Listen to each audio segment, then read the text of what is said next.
మీ అందరికీ ఒకటి క్లారిటీ చెప్తాను. బనానా కూడా చూడటానికి చాలా పొట్టిగా ఉంటుంది. అలానే దీన్ని తక్కువ అంచనా వేశారనుకోండి, ఇది తినడానికి పనికి వస్తుంది. కానీ దీన్ని ఇలా బలిచి ఈ తొక్కుని అలా పడేశారనుకోండి, గుర్రానికి గడికి క్రాసింగ్ చేస్తే పుట్టేసినట్టున్నాడు. దాని మీద ఎవడన్నా కాలేస్తే మళ్ళీ లేవడానికి కూడా పనికిరాడు, నడుము మొత్తం ఇరిగిపోతుంది. అలానే పొట్టిగా ఉన్నారని చెప్పేసి ఎవరిని తక్కువ అంచనా వేయకండి, ఎక్స్పెషల్లీ నన్ను. మూడు రావాలంటే ఏం చేయాలి? మునక్కాయలు తినాలి. అదెవరో కనుక్కో, నాకు కావాలి. మూడు రావాలంటే మునక్కాయలు తినాలా. ఫ్రెండ్స్, మనం ముంజలు ఎందుకు తినాలో తెలుసా? ఎందుకు తినాలంటే లిప్ కిస్ ప్రాక్టీస్ అయింది ఫ్రెండ్స్.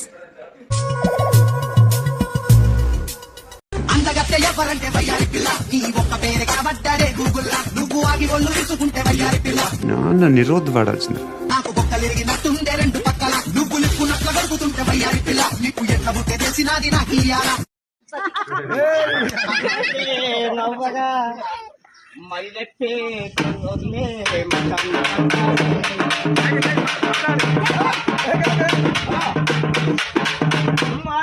అమ్మాయి ఎర్రిసిన పాడంటే